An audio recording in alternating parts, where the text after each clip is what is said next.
All right, so good morning and welcome along.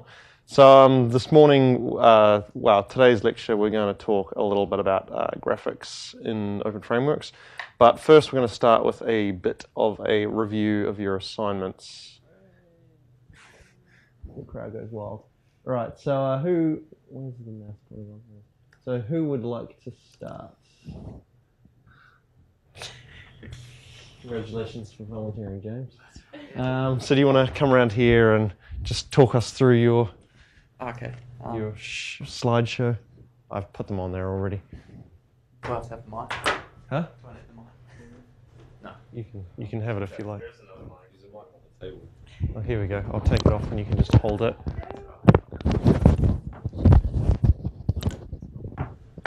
you want me to start with? You can start with whatever you think makes most sense. James, just put the mic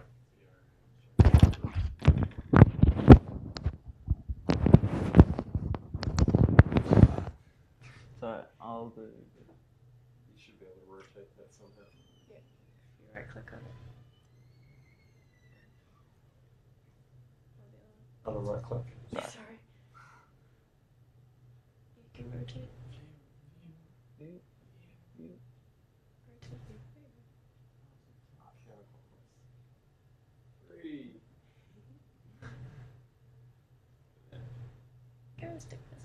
Sort of helps.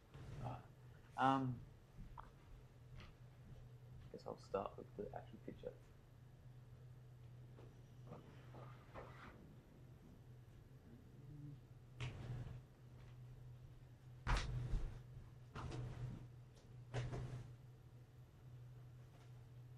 Okay, so this is my sort of how my layout was looking to be. But I'd do something a little bit different. Got the logo across the top, obviously, with the academic staff sort of in little towers, and everyone in their sort of groups. There wasn't enough room, but went along there, and a little research button down the bottom you can click on. All these little icons are meant to be interactive, so you can click on them and it goes into their bio and details extra. And then same with the research, you can click on that as well. So that's sort of my basic overview. It's not anything really snazzy, but it's what I've had. In terms of interaction, there will be I was hoping to use either a Connect or a visual system, a tracking system to sort of figure out what's going on, because I thought you might as well do something a little bit different, do touchscreen. No one wants to put their hand on the screen where they're trying to look, so I thought I'd do it a bit different.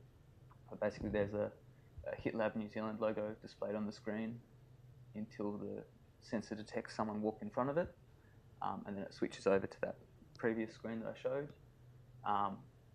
The screen is displayed showing all the staff and students, and with the people that are out of the building at the moment at 50% capacity, so it's sort of there in the background. Your hand is then it sort of uses similar to how imagining the Connect works. It tracks your hand, and there's sort of like a semi-transparent circle that follows where you are, and then you can sort of whack at it where you want it to go. It's symbolized on the screen. And then basically I wanted to give dimensionality to it, so instead of it just being single flat plane and then you click on something and it changes to another plane, they're sort of hovering in 3D space, so when you click on it, it'll then rotate the view, so stuff will move sideways and they'll slip out from behind it, and then there'll be other things you can click on, but you can still see that the other bits of the previous board is sort of, they're hovering on the left there that you can get to, and then it shows like the photo of the person, their bio, and their research. You can go further into their research, and then it's the research then further expands and shows who is involved in it, and then their bios again of everyone, and they're at 50%. There's also a bit of information about the bio as well, and then the user can either point back to the side, but I was thinking more of a natural gesture, so flicking or swiping to get you back, and that's how it pretty much works. this research, these individual research things can also be accessed from, you can just get a full list of research from the main screen down the bottom there. You click in there and it comes up with a list and then it just further goes on that way. And so, yeah, I did my interaction using the Microsoft Sketch Flow, I think it's called.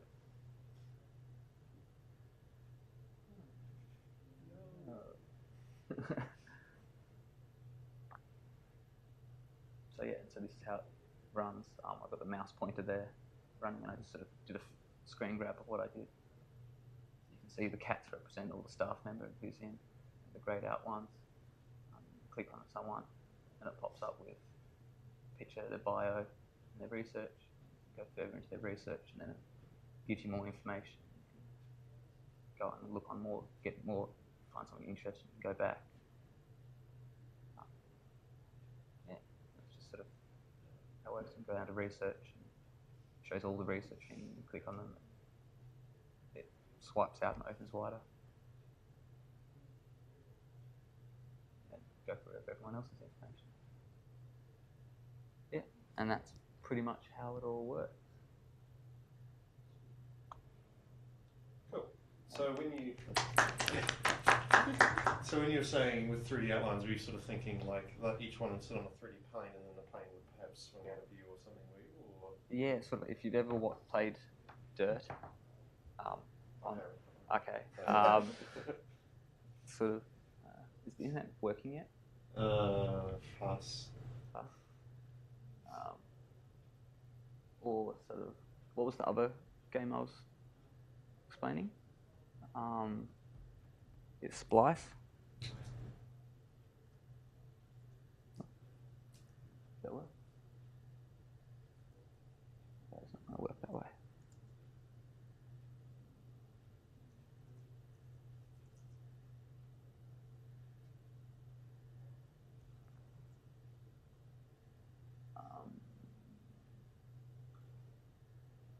Sort of like how this one works. It's got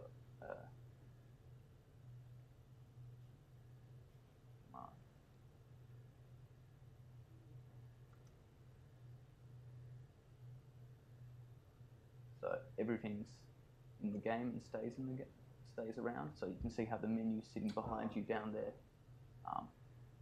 but it's sort of in its own 3D environment, so you can shift around and stuff gets a little bit interesting.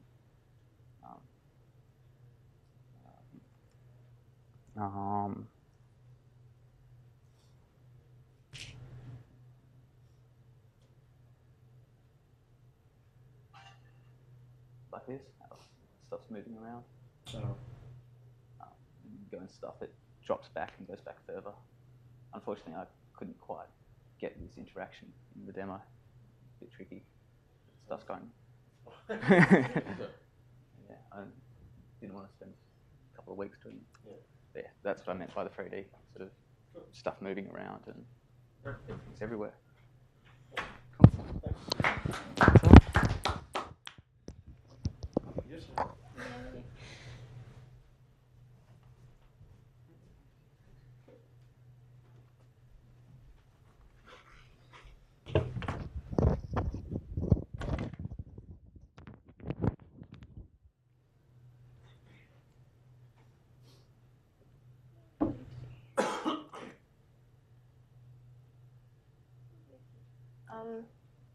Mine was going back, less original ideas. Having the HIT lab kind of bit up the top and trying to put all of the people in, and it would go down on the next line, only having a certain amount across, depending on how much people were actually on the website at the moment. Their projects.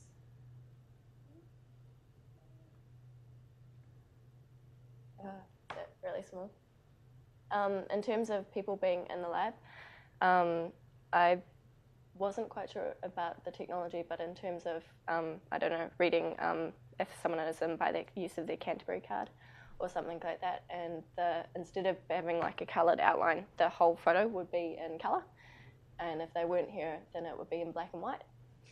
And then if a person selects projects, then the side kind of goes to the side and then displays another pane that has the current projects, and they'd be grouped in terms of the ones that are active would probably be more up top, and I'd be highlighted or have some way of showing that they're actually the active ones. And then you can select the people that are working on the projects, and it can go into their bio, so it would pick up the photo from off the website as well as some information about them and the STENI projects that they're working on. And then you can click on the project to go into more detail, and then either clicking back on the button or double tapping on this area to get back to the main view.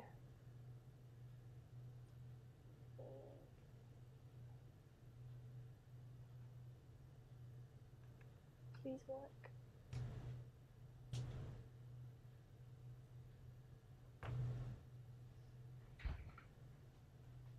So just showing.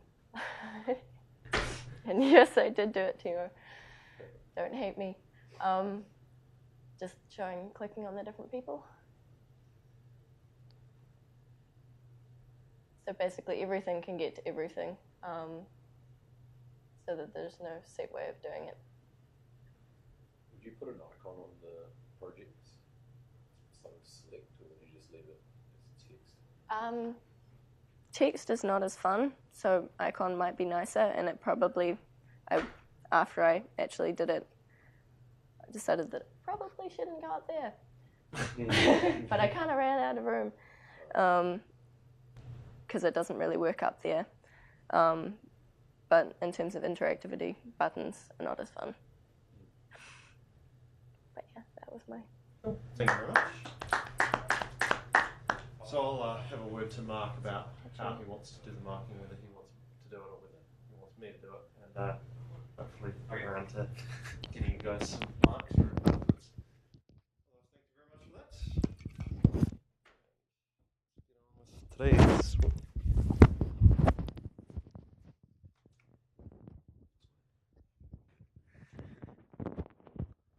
Alright. Where's this? Alright, cool. So, right. So, we're going to have a look at graphics this week. So, once again, referring back a very light overview, so probably nothing you don't already know. So, going back to Mark's sort of lecture overview, which I've been writing my lectures to, so if you think they're in a weird order, blame him, not me. So last week we looked at open frameworks, and today we're looking at this week we're going to be looking at graphics. Graphics is an absolutely ridiculously enormous subject to tackle, so I've just tried to sort of get some of, I guess, the more important points out, and if there's, certainly today we'll do our best to get through as much as possible, and on Friday, if there's anything that you guys want more detail about, we can go back and have a look at it then. So first of all, let's look at some simple graphics stuff in Open Frameworks. So Open Frameworks uses OpenGL as the graphics rendering engine. How familiar are you guys with OpenGL? Not at all? That's what causes my computer to crash. Right. So not very, I'm going to say. That's all good. So Open Frameworks provides simple functions which encapsulate. So there's three main sort of libraries that when people talk about OpenGL, they often talk about at least OpenGL and GLU, which is the OpenGL utilities, and there's also GLUT, which is often used. We'll come back to what each of these mean a bit later. But so Open Frameworks provides these encapsulation around some of these functions, and these are just a few of them that were listed in a table in your textbook. So I thought that'd be a good sort of places to start. So we have OF background and set color. So background sets the background color. Set color sets current drawing color. In turn on fill and no fill. You have some primitives, so circles, triangles, ellipses, lines, rectangles. Begin shape and end shape. Basically, if you want to do your own shapes, which may be as complicated or as simple as possible, you basically say begin shape, and then what you do is you just put a bunch of vertices or points which define your shape, and then you have to tell it when you want to end your shape as well. And as part of those, you can do vertices, which will just connect the dots. You do one there, and it'll just draw a straight line between them, straight lines. Then there's curves and Bezier curves, which allow you to actually define curves between all the points if you want more round shapes. And the last one I threw in there was alpha blending. So alpha blending obviously just makes things semi-transparent, so you can see stuff behind them. Right. So somewhere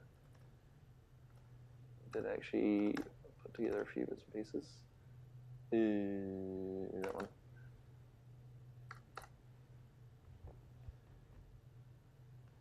With a little bit of luck, this still works.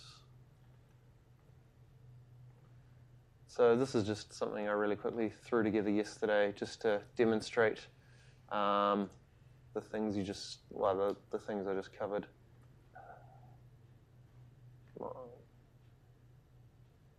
Awesome, it still works. So this is my beautiful modern art project. So basically, we're setting the background in the setup function. So unless you want to change it every frame, it's probably a good place to do it. Then you'll see down here, we're just using some of the standard functionality. So you saw alpha blending, and we're creating a red circle here. So this still looks kind of red, but wow, it kind of looks kind of orange, but that's because it's blending it with the background. But you can see there, we're setting it to red, which is 255 in the red, and 00, and 128, so it's half transparent. And then we're creating a circle at 300 by 300. Now, Open Frameworks, it allows you to actually put a Z value in as well. It's optional whether you put it in, or you can see the bottom declaration is XY radius. I didn't actually get to play with this, but I'm guessing it's used for Z ordering, so you don't have to draw the back and then the front. You can actually define where things are based on their Z value. And 50 radius, and then we're disabling alpha blending again when we're done. And you'll see that the circle is filled, obviously. We're doing a rectangle with no fill, a black line, which is just a line, and then a couple of predefined shapes. So using this OF begin shape thing and defining the vertices of the shape, and you can do that obviously as just an outline, or you can do it as a filled object. And the OFN shape also has this optional argument, close, which basically means that it'll join the last point to the first point, so it'll close the shape up, which is, well, it saves you one line of code really, so it's beneficial, but not the most amazing thing in the world. Anyway, so obviously Open Frameworks has heaps of demos. So we'll just skip to one now. So this is a graphics example. Actually, I can remember where it is. Examples, graphics example.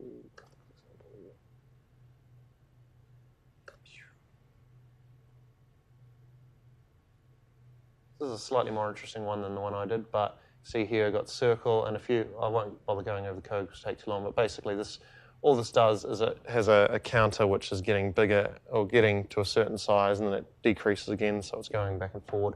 And that's used to define the radius of the inner circle. The rectangles, I'm pretty sure, are just randomly generated XY size and color, so that's why they're going crazy. Transparency, again, just has a counter which goes from 0 to 255, so gradually the upper rectangle gets darker and darker and darker, and then it goes back to white. And then it has some lines which you can turn anti-aliasing on and off, so you see they're all jaggy and then they look nice and smooth but blurry. So there's the code in there. It's probably worth having a look over it. It's not too complicated. It's basically just a little bit of stuff in the setup. Does that so update gets called each frame, and then draw gets called after update? Yeah, so update is basically used to update the state of the simulation, if you want to think of it that way. And draw gets called every time it's rendering. So anything you want to do to update, which isn't drawing specific, you do in the update function, and then in draw. I mean, you could do both things in draw, but yeah, update will definitely get called before draw at each time, so it's probably worth putting any sort of simulation state code in there. That one there.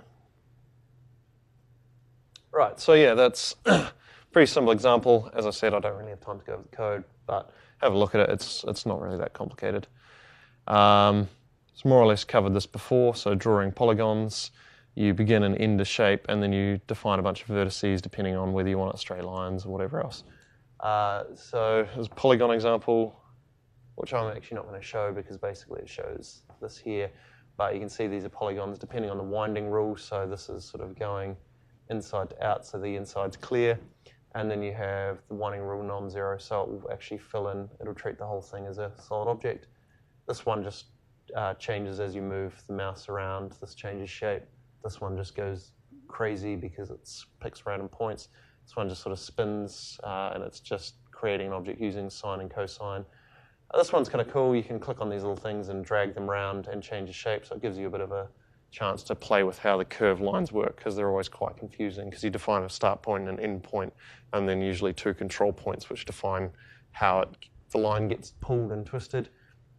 And Bezier curve has the same thing, so you can click and drag those, and how you can use next contours, holes, and union and intersection stuff. So this is a polygon example, which is in that graphics example thing as well, and probably worth having a look over. And the last thing I'll go through for simple stuff is images and video. So this is actually quite cool. Open Frameworks provides classes you can use to easily work with image and video, which is nice because you'd actually be surprised at how much of a pain it often is to do that, especially considering how many different formats there are of images and videos, and then you got to load them in and blah, blah, blah, blah, blah. So basically it provides these two classes. We've got OF image, which has load image, draw, resize, save image, and OF video player, which has got load movie, play, idle movie, draw, set speed, set pause, blah, blah, blah. The reason I've bolded idle movie here is because it's easy to forget, but if you don't put it in there, your movie probably won't play correctly, because it's basically when Open Frameworks gets a chance to do all the processing it needs to do. So again, I put together a pretty simple demo yesterday, and I will put all my lecture slides and these little samples up on the Learn once I figure out how to do so.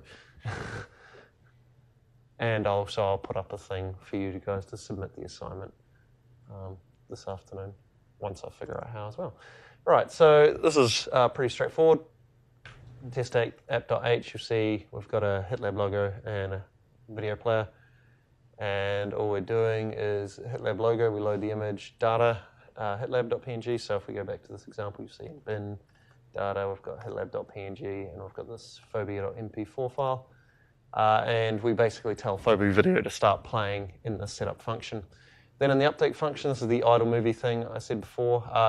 The textbook says that you can potentially leave it out, but there's no guarantees whether it's going to play. So play properly anyway, so you definitely should include in there if you're planning on doing any movie stuff. And then in the draw function, we basically say draw the image and the Phobia Video, and we just specify the X and Y coordinates for both of them. So here we're saying draw the logo at 10 by 10. You can also specify width and height, but if you don't, it just uses the default width and height. And the other one we're just going to put at 10 and 20, 20 or 10 plus the logo's, HitLab logo's height, so it'll appear 10 below it. And I've also got this little bit, actually I'll just run this example so you can see it. Hopefully it works. The only thing is you've got to make sure that you've got QuickTime installed if you want to play videos, because Open Frameworks uses QuickTime. So this is our awesome little HitLab media player thing that we've put together. So this is just something I stole off the HitLab YouTube page, and I added a little bit of functionality in that you can click it and it will pause and it will pause the video. So as far as how to do that, basically in the mouse pressed function we check to see if the button is 0, that's the left button, 1 is the middle button, 2 is the right button, and then we just check the X and Y coordinates. So we know where the video is going to be. It's going to be at X is 10 to 10 plus the video width, and the height will be where it starts, which is 20 below, or rather 10 below the height of the logo, which is 10 off the top plus another 10 for the gap, and that distance again plus the height. And if we click the left button and the mouse is in this position, we're just going to set paused. We find out if it is paused, and then we do the not operation on that. So if it is paused, this will return true, and then this exclamation mark will make that false, and vice versa, and we just call set paused on that. So that was a really quick example that I sort of just threw together in 5 minutes, just to test that I could actually play videos and stuff, and it's as easy as they say, which once you install QuickTime, it actually is. On this machine, it was an absolute pain because the Apple software update was broken and it wouldn't let me install QuickTime, and I had a bit of a tantrum. That's okay. Got it working in the end. So that is basically, there's more to Open Frameworks drawing functions than what we've covered here. Have a look in the graphics functions, and you'll see a lot more of it there. But what we're going to do now is we're going to jump into some advanced graphics using OpenGL, because this is an enormous, enormous field, and I just want to cover some of it in the time that we have today. Right, so OpenGL stands for Open Graphics Library. OpenGL is cross-language, so you can use it in C, you can use it in Java, you can use it in pretty much whatever language you want. Multi-platform, so it runs on a ridiculous amount of platforms. In fact, if I open up the Wikipedia entry page,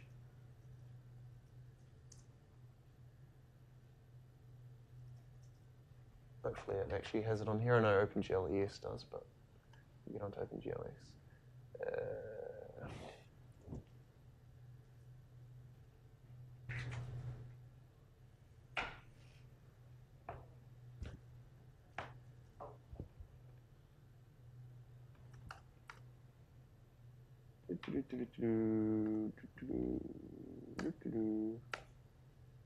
Okay, so it doesn't actually have it there, but it runs on a lot of platforms. So it runs on obviously all the main ones: Windows, Linux, Mac OS. It runs on what's that? Android. Yeah, it runs on I think most of the game consoles support it in one. Well, Xbox doesn't because it uses DirectX obviously, but certainly PlayStation uses it, doesn't it? OpenGL. I'm pretty sure it is supported on. It's supported on a lot of stuff. Just take my word for it. Look it up otherwise. So yeah, it's used multi-platform API for 2D and 3D graphics. So it's quite powerful. You can write code which will run in OpenGL, and you can get it running on a lot of machines without a huge amount of trouble. It supports hardware rendering on all major video cards and probably most minor ones. Which makes it really fast, because instead of doing everything in the software, you basically just send out a bunch of OpenGL commands and they get dumped onto the video card, and then the video card will deal with it. So it's fast. The most recent version was released the 6th of August 2012, so it's been around forever, but it's still being updated, which is nice. And it also supports, there's other extensions on top of it. So different video card drivers provide their own extensions, like NVIDIA and stuff, so they can say, oh, look, if you use our video card, you get all these additional things. But there's also things like OpenGL ES. So if I jump back to here, OpenGL ES. So OpenGL for your embedded systems. I'm pretty sure this one had, right, yeah, so this actually has what it's supported by. So the latest version of OpenGL ES runs on Android, iPad, iPhone, some other tablets, BlackBerry devices, the Google native client, so it runs within Chrome and stuff, various Nokia phones, Palm WebOS, Pandora, Raspberry Pi. So it runs on a whole heap of things, which is really good. So again, you can develop, something which will run on OpenGL ES, and it'll run on most of these with minimal amounts of changing.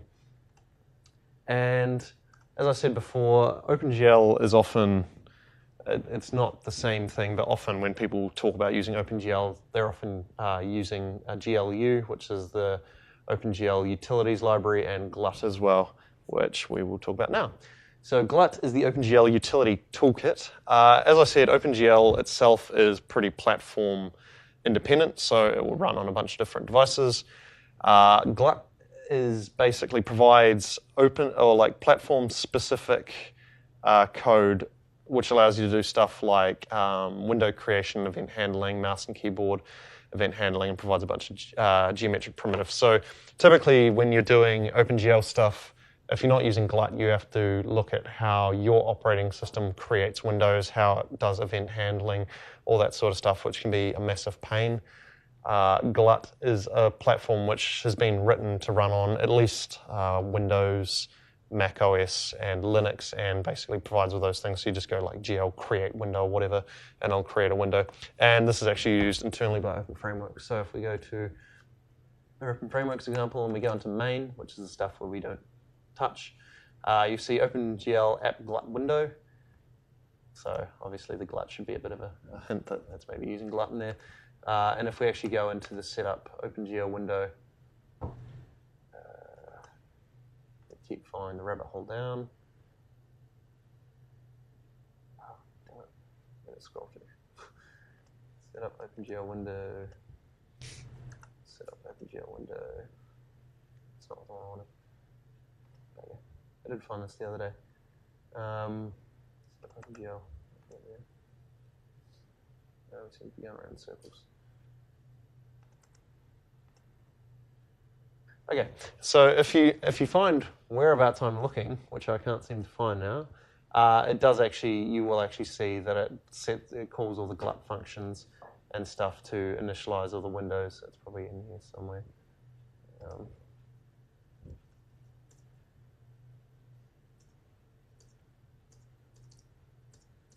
right, never mind. But you can see it is using Glut to create windows and stuff, which means that as long as you've got Glut installed on your machine, be it Mac OS or Windows or Linux, your Open Framework stuff will run. So that's quite handy. Now, actually, I think I've got a slide way later on that I might come back to. Here we go. So I think I put it right at the end. Yeah, so I'm like, what I'd recommend if you guys are interested in having a look at OpenGL, there's the NIHI website, which has a great selection of tutorials. So the reason I'm going to go to this now, it's going to load. Yeah. So this is the NIHI website. So it's got these tutorials down the side here. This is actually easier to read on the screen. But you see legacy tutorials, and if you go to them, they've got these things. So you see the first lesson here is setting up an OpenGL window. So if we grab, and it's got source code for a bunch of, if you scroll to the bottom, for a huge amount of different things, so Visual C++, and then like a whole bunch of different things. But you'll see this is creating an OpenGL window for Win32. All the amount of work which Glut takes care of for you. So all this stuff, registering windows, setting up, all this sort of stuff. So Glut takes care of all this. So you can just basically say create window. None of the NIHI tutorials actually use Glut, so just be wary of that when you download them. There'll be a heap of code in there which isn't relevant, but that's okay. We might have a look at some of the tutorials next week, on Friday, sorry, because we probably won't have time to cover it today. Anyway, yeah, so that's a quick look at what OpenGL and Glut are.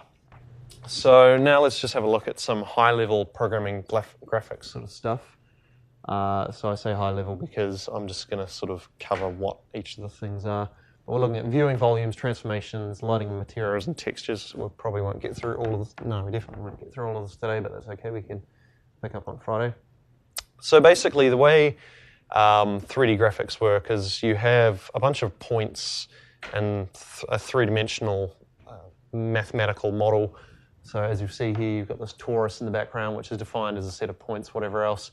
And then somehow you've got to project them in a way onto a two-dimensional screen that makes sense. So we have this idea of a camera and a view volume and a clipping window. So basically the camera is like a camera in a movie, so you're looking out into 3D space somehow. The view volume defines how the camera's lens works, essentially. So how objects from the 3D world get projected back into the camera, and then the clipping plane is basically where it cuts off, and all the pixels traveling through that are what get displayed on your screen. So then you can go from a 3D representation to a bunch of pixels on your screen that looks like it should do. Yeah, so the view transformation transforms the world coordinates into a camera-centered eye coordinates. So you see here, like using the idea of an old camera taking a photo of something, and it basically defines how points of light come bouncing off that and travel through the camera's lens and ends on the image plane. So there's multiple projections which are supported in OpenGL. Probably the one you're going to want to use most of the time is a perspective projection. So obviously a perspective projection, objects which are further away look smaller. Lines which travel into infinity tend to diverge, yeah, into infinity and all that sort of stuff. So we've got down here basically a lot of the stuff you probably won't have to touch. And in fact, in Open Frameworks, there's a bunch of libraries, obviously, which handle all the stuff for you to make it easy. You can just define a camera and do it. But if you're looking at doing it in OpenGL on your own, use GLU perspective. And so this is, remember I said before, there's the GLU thing. So you can do this in pure OpenGL, but it's a lot harder. But if you use GLU perspective, you basically define the field of view of the camera, the aspect ratio of the background, so the width over the height, and the near and the far clipping planes. So that's anything closer to the camera than the near plane won't get rendered. Anything past the far point won't get rendered as well. And OpenGL basically uses that for when it's trying to convert from its 3D mathematical model into a 2D image.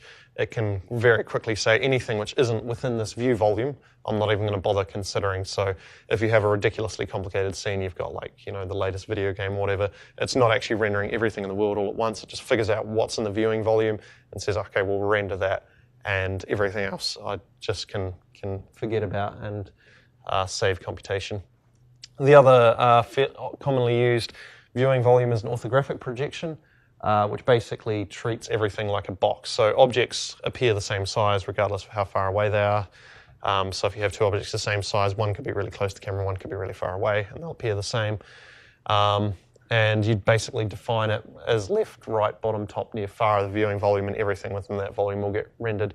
So you don't really see this used very often, but it can be kind of useful for debugging. If for some reason you've got objects and they're not appearing in a perspective volume, you can change it to an orthographic projection and try and figure out where the objects actually are, because it's a little bit of a confusing working with 3D graphics sometimes, because if stuff doesn't appear on the screen, you kind of have no idea where it is. It's just numbers in a computer somewhere.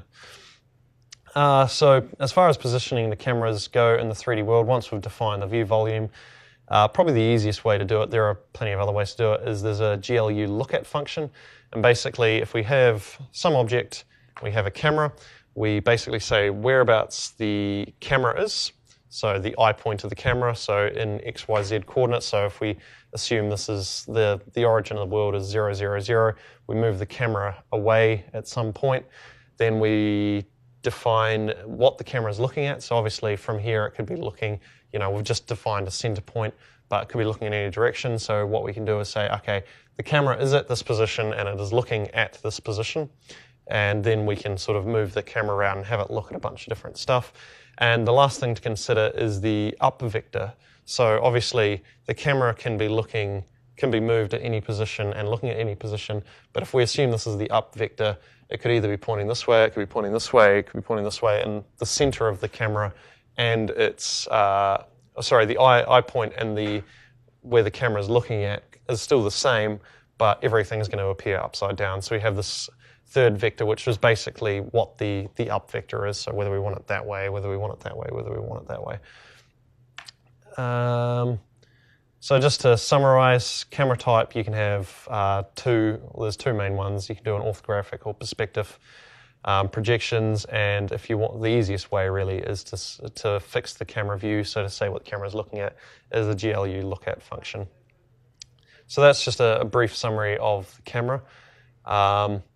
I probably should have mentioned this earlier actually, but basically in OpenGL there are sort of three main things you have to consider. There's the projection matrix, which is what we just talked about, which is basically how 3D things get projected into a 2D space. There's the viewport window, which is really easy. It basically just defines how that 2D space gets put in our actual window sitting on our desktop. So, you might want to say, okay, well, the window's 640 by 480, but we only want to put something in the top corner, so 320 by 240.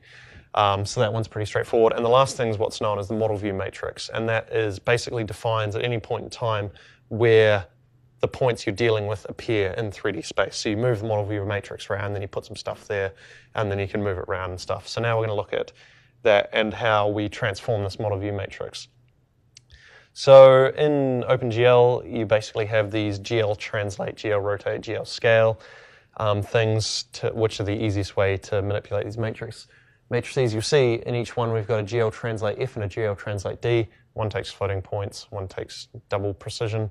So you can use one or the other. Most of the time it's not going to make a difference. If you're doing things which are incredibly high precision, or you're dealing with things which have incredibly small numbers, so things which are just like sort of one in front of the other or next to the other, you might want to use double, but certainly a lot of the time, unless you're doing incredibly complicated stuff, you can use one or the other without too much trouble.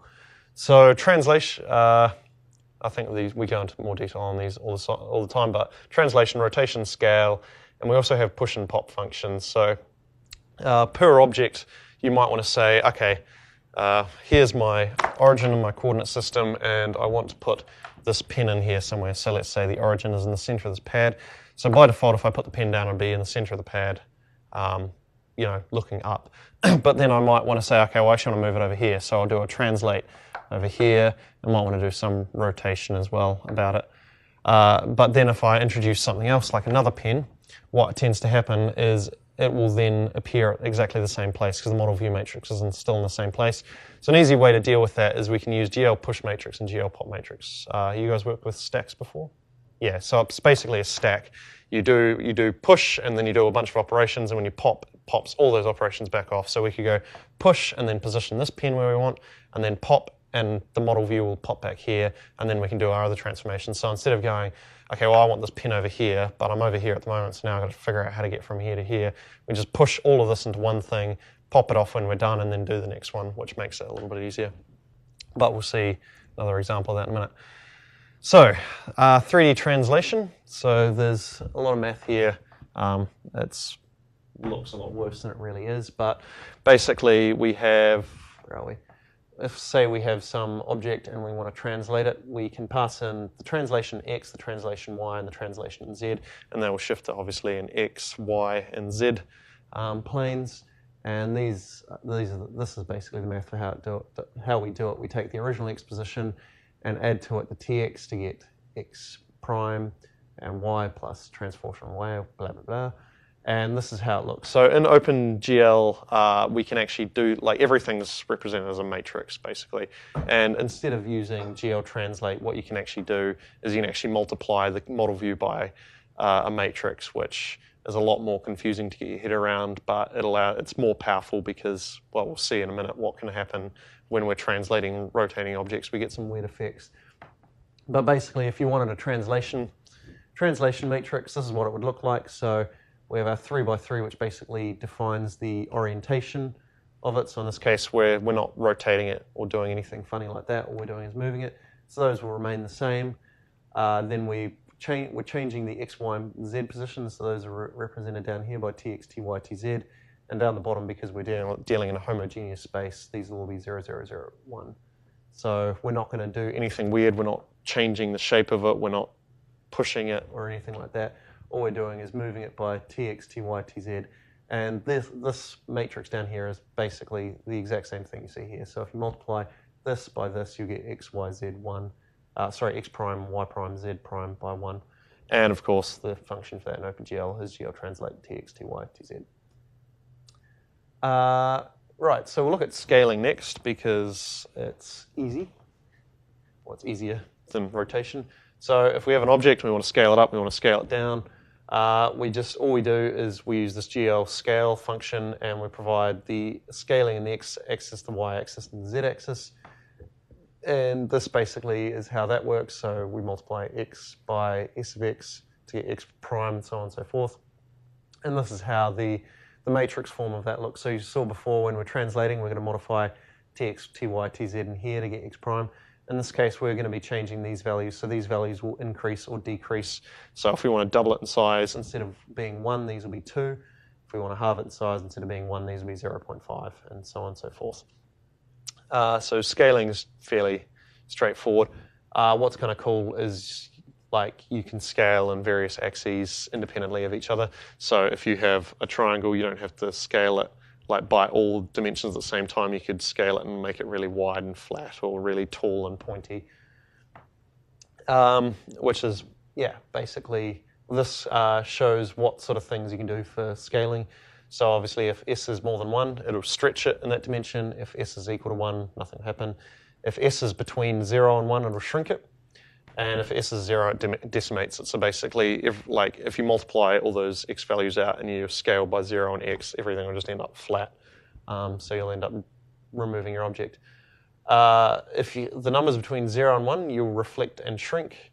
So what's going to happen is it's actually going to get closer and closer, and then it's going to rotate around the other way, so we can actually flip objects across one of the axes simply by putting negative numbers in there. If it's plain -1, it'll be a pure reflection, so everything will be the opposite of what it was. And if it's greater than -1, it'll be opposite but larger than it was. Do you know what happens to the transformations after they've been rotated like that? Like, will it invert all the translations as well, or do you know that? Not. Yeah. I can't. I don't want to say for sure without testing it.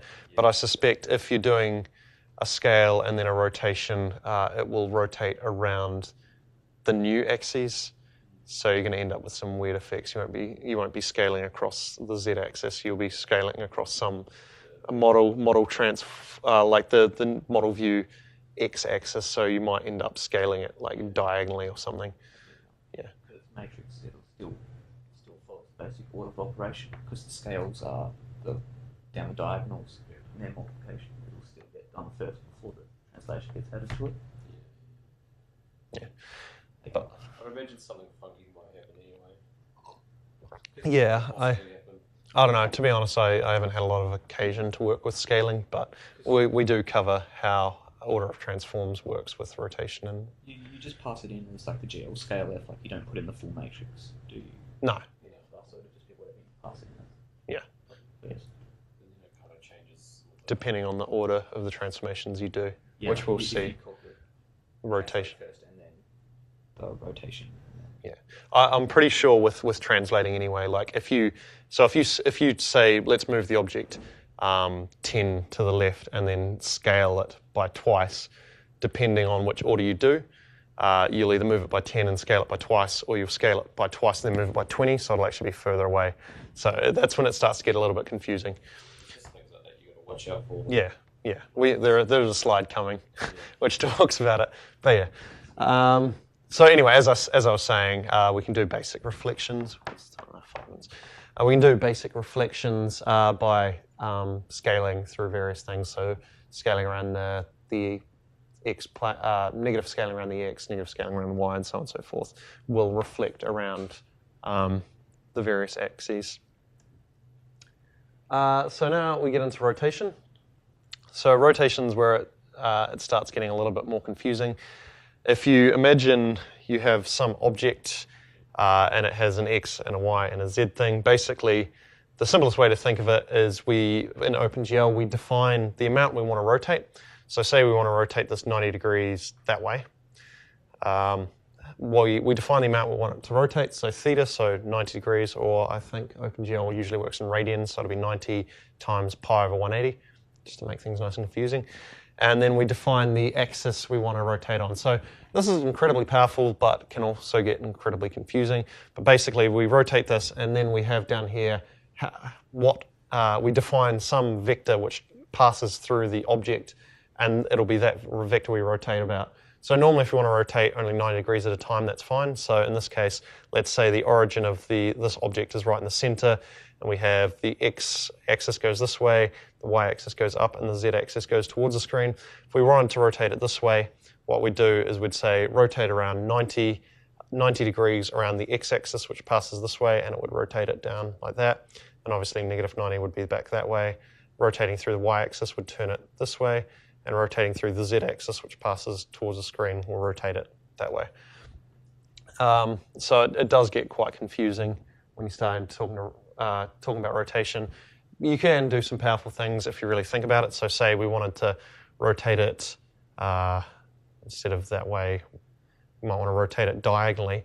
Instead of saying the x-axis or the z-axis, would define some new axis, which is half x, half z, and rotate around that. So instead of having theta 0, 0, 1, we might have theta 0.5, 0, 0.5. So we'd define some new vector which passed through, which was sort of halfway between the x axis and the z axis, so something in the middle, and would rotate around that, and that would be the equivalent of rotating around the x and then around the z. And so this is rotating around the z axis here. This is how basically the formula for how we do it. Z is z, x is x cos theta minus y sine theta, and then x prime, and y prime is x sine theta plus y cos theta. If you're interested in knowing the math behind how you rotate points in 3 dimensions. So there's z-axis, x-axis is the same thing, except I've made a mistake in my slide there.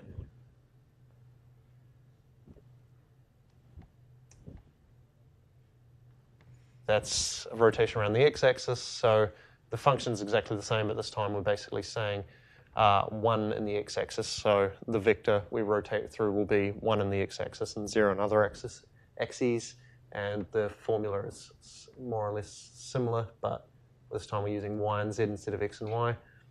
And finally, rotation about y-axis is the same again, but this time it's z and x rather than the other ones. So if you look at the pictures in the top corner, rotation around z, so we have our left-handed coordinate system, or right-handed, I can never remember which one OpenGL uses, but rotating around the z-axis will rotate that triangle around that. So if you imagine that's a spoke on a wheel, and we're going to rotate around there. Same thing here, so we're rotating around the z-axis, so it's going to pull it down around there as if it was rotating around my finger. And same thing for y, so we're starting here and we're rotating around my finger that way. Do you know what is it coming up the order of operation for that? For rotation, in what sense? So does it do z-axis, then the x-axis, then the y-axis? It depends on what order you issue the commands. Yeah. So yeah, as we were talking about, order, especially when it comes to rotating, is incredibly important. And I gave the example of scaling before. So if you, depending if you scale up the object before or after you've done the transformation, you might actually double it or like increase the size of the transformation, because you say, let's multiply everything by 2. But what you're actually doing is multiplying the size of the matrix by 2. So then when you try and move it by 10, you actually move it by 20. So this is where OpenGL starts to get really hairy and confusing. So you have, the top example, we have a rotation followed by a translation. So if we rotate the arrow around rotate it around this point here, and we see we've rotated it through whatever that vector is, maybe that's z. So we rotate it and then we translate it. So we're translating it down the axis here, and the x-axis, I guess it would be. And everything works kind of as you'd expect. So we've rotated the angle, the arrow, sorry, and then we've shifted along. Then if we do the exact same operations, however, but we do them the other way, it gets a little bit weird. So what we do is we begin with our arrow and we've moved it out the same distance, but this time we've done the translation first. Now when we do the rotation, it's actually still rotating around this 0, 0, 0 point. So here when we rotate around 0, 0, 0, it just turns the arrow because that's where the arrow is sitting. However, down here, we're still rotating around 0, 0, 0, but not only has it rotated the arrow, but because the arrow has been transformed, it's rotating it as if it was further away. So it's something to think about if you're working with OpenGL and things aren't doing what you expect them to do. Try reversing the order and see if that affects it. Like what I was saying before with the inverted scale, Mm-hmm. in that situation, it might have chucked it like way down there. Yeah, I suspect it probably would have.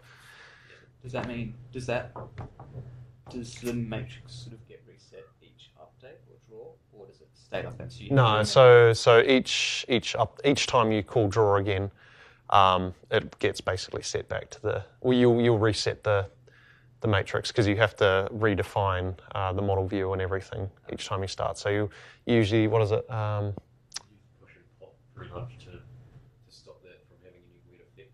Yeah, Yeah, so as I was saying before, per object, you'll probably do your push matrix and your pop matrix when you're done, so it doesn't end up... Can't remember what it is off the top of my head. There's a function you use. We'll look at some actual concrete examples of this on Friday, but there's something you do to reset the matrices. I just can't remember what the name of the function is off the top of my head. But yeah, so this is how you've just got to think about, if you do transformation Q1 followed by Q2 followed by Q3, it actually works backwards. So they'll tend to work the opposite direction to what you're thinking. So as I said, if you try something and it doesn't do what you expect, just try swapping the orders or reversing the orders, and hopefully it'll work out. So rotating around a pivot point. So in this case, let's say we've got this triangle sitting out here, and it's not actually sitting on 0, 0, 0, but we want to rotate by some point within the triangle. So let's say we have this pin here, and again, the origin of it is down here, so it rotates from that point. But let's say we actually want it to rotate from the middle instead. What we do is we basically translate the model view so that the place we want to transform around is at 0, 0, 0. So let's say 0, 0, 0 is normally here, so it rotates around that point. We actually want to rotate it from the middle, so what we do is we actually transform the object. So the middle is at 0, 0, 0, do our rotation, and then we'll translate it back up the way it came from. So you see down here we've got a translate by x, y, p. We do some rotation, and then we translate by negative x, negative y, negative p, and it'll put it back. So we're basically moving it down, translating it, and then moving it back, rotating it, and then moving it back up. And that's, the matrix form of it. What you can actually do, if you're good with matrices, is you can actually multiply these all out yourself, and then there's a function mult mat, I think it is, and you pass in that, and it'll multiply the model view matrix by the matrix that you've passed in. So instead of doing all of the stuff, you could actually calculate it yourself and then just pass in one matrix if you're really keen. Okay, just give me time to do 3 more slides and we'll call it. So independent transformations. So it may be necessary to apply different sets of transformations to different objects. So as I said before, if we have 2 pens, we probably don't want to define this pen with its relation to the first pen, especially if the first pen's moving around and the second pen's stationary. And transformations accumulate. So, if you can imagine, let's say these pens represent characters in a game, and one's supposed to be here and the other's supposed to be here. If this one's moving along, if we're not careful, the other one will just start following it along even though we want it to stay stationary. So what we can do is we can reset the matrix back to identity, and that's the function I was looking for, is GL set identity, I think, sets it back to 1, 1, 1, 1 across the diagonal and 0 everywhere else. You can undo the transformation by multiplying its inverse. So if we've moved this object out here, we could compute exactly the inverse of how we've moved it and find our way back to there. Or the most easy way is to use a stack. So we basically save a copy of the current transformation wherever we are, and then, or wherever we were last time rather, and then we pop back all the operations we've done and start from there again. So transformation stack, we basically have do some transformations, then we push matrix, and then we do some other stuff, we draw a cube, and then we pop matrix, and we're back. So you see up here we've got CT, TR, or current transformation equals a transform and a rotate, and we're going to make a copy of that, and then we'll come down here, we change it, so now the current transform is a transform, a rotate, and a scale, because we've got the scale in here, and then when we pop that, we're going to end up with the current transform equals TR, as we had before. So it's a little bit of a confusing diagram. I didn't draw it. We start here, and then we make a copy of the current transform as TR, and then we modify it again, and then when we pop it off, basically we get this TR back out. So this example I said before of, say this is the origin and these are 2 people, we could just load the identity, that'd be fine. But what say we, let me think of an example. So let's say we have a house and we have some windows on the house or something. We might have a projection which defines where the house is, and then a separate transformation for each window on the house. So the house we'd basically define from the ground to the house, and then we'd push matrix, and then we'd translate and draw our first window, then we'd pop matrix back to where the house began.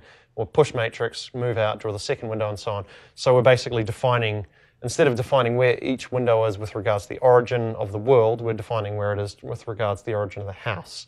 But each window is independent of each other, so none of the windows depend on where each other are, it just depends on where the house is, which is quite convenient because that's actually what the next slide shows. So you see here we're creating some world on the left here, and we push the matrix because we want the house to be separately defined. We don't want the position of the house to affect anything else in the world. So we push the matrix, we move the house out, we scale it to some size, and then we've written some house function which creates a house. So you see it pops over here, and then in here we push the matrix and we move it across a little bit and we draw a door, and then we pop the matrix. And then we push the matrix and then we translate somewhere else and we draw a window. So now we basically in our world coordinate we've defined where the house is, and we say, okay, we'll save the original position, move to the house, save the position of the house, draw the door, recover the position of the house, draw the window, recover the position of the house, add other bits and pieces. Then when we're finished with that, we'll pop back over here, and this gives us back to the original position of the world, and then we can draw some trees and stuff there. And that will do for today. Does anyone have any questions? I know it's a fairly huge amount to take on. No? Okay. So I'll try and give some examples on Friday about how we can work with OpenGL. I'd say it's not as complicated as it looks, but it can be. So depending on what you're doing with it, it can either be really easy or kind of confusing, but it's just one of those things you have to play with. But certainly for a bit of homework, I'd recommend jumping into the Open Frameworks examples and the graphics. And in here, just have a look at some of these which interest you. So graphics example is a good one, polygon example is a good one, and it just sort of, like, these are all wrappers around OpenGL functions. So these are all things you can do in OpenGL. It's just Open Frameworks sort of provides functions which want to do them. And if you're interested in having a play with 3D stuff, there's also this 3D. So OF box example is kind of a cool example which does some 3D stuff, but it's not it is using OpenGL underlying, but so you can see here we've got some of these GL enable functions, but it's actually using Open Frameworks wrappers around these GL functions to make life a little bit easier. But it's probably not a bad one to look at, and maybe just try some of these numbers and, yeah, try some of the numbers and sort of see what happens. So get that to close. You'll see these things we've just talked about, OF translate, rotate X, rotate Y, rotate Z, and so on. So have a play around with them, modify it and see what sort of effects you can get. But yeah, otherwise, I will have a chat to Michael as well and find out what he's planning on covering in the tutorial/assignment help session this afternoon. And you guys can ask him for help with the assignment, and I might see if he can maybe run through some basic OpenGL stuff if he's got anything lying around as well, to give you a chance just to have a play with it in the meantime. Otherwise, don't forget that lecture this Friday, I think, is at 1 or 2. It's on Learn. We had just changed the time just for this one. All right, cool, thanks.